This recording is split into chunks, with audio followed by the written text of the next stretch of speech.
Hey guys, welcome to Bear Loves Film. I'm Bear Clark, and today I want to look at Avengers Age of Ultron. Now, this came out in May 2015, had a budget of around about $250 million, plus probably at least half of that for the advertising budget as well, and it went on to make $1.4 billion, so a total juggernaut of a film.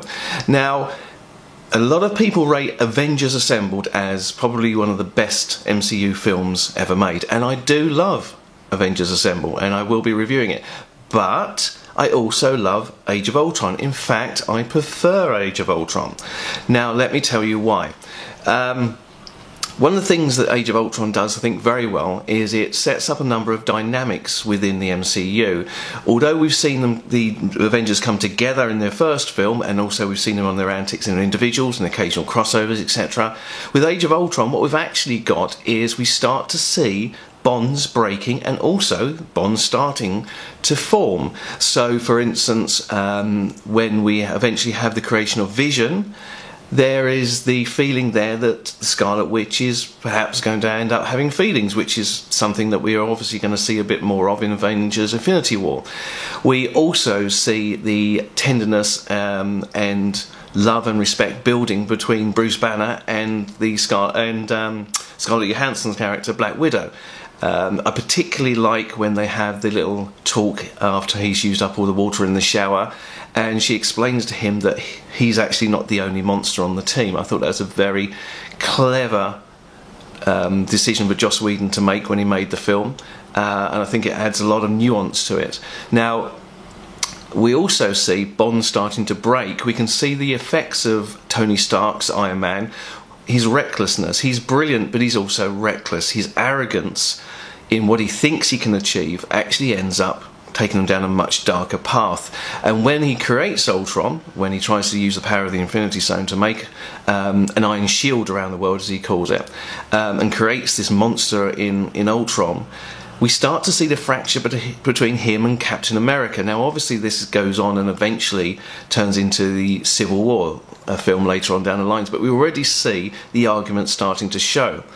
I particularly like the confrontation they had outside Hawkeye's house when they're chopping the wood, and the dynamic there is definitely set up. This shows, once again, Kevin Feige's ability and his writer's ability to put in little callbacks from previous films and setups for future films.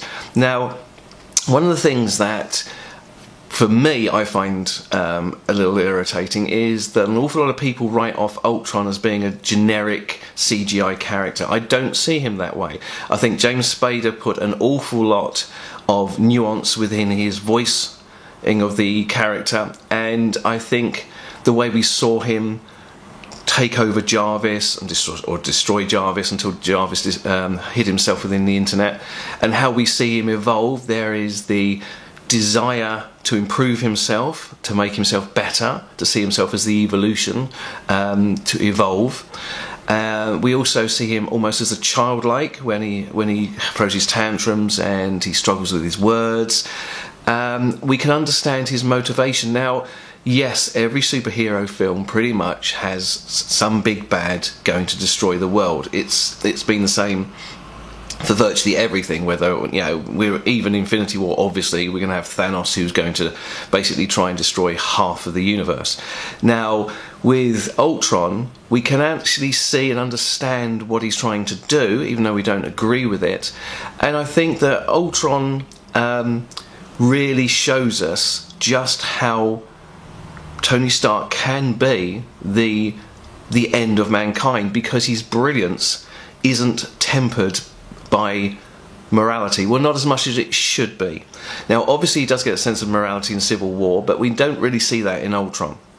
So, I think one of the great things about this film, Avengers Assembled also did it, is it gives every Avenger their moment to shine. We also see an awful lot of backstory with Hawkeye, which I think was particularly important to do, as he doesn't have superpowers. He's basically a guy with a bow and arrow. As he says, I'm just a guy with a bow and arrow. It's crazy. So giving him some backstory, giving him a family and children, makes him less disposable. Now, talking about disposable, obviously we had Quicksilver introduced and killed within the same movie. There are rumours that Quicksilver might be brought back, perhaps by Time Stone or in Infinity War, or whether we might have something about him pop up in Avengers 4, but that's just speculation on the forums. Now, we also, of course, get Vision.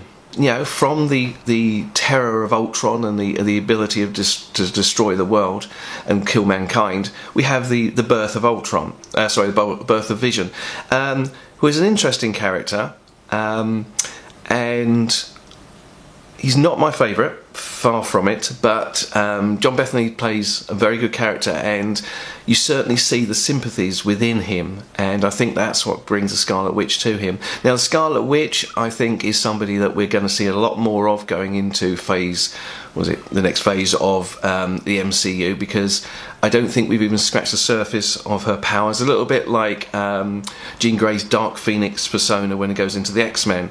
I think that she's got an awful lot of untapped power. Now, perhaps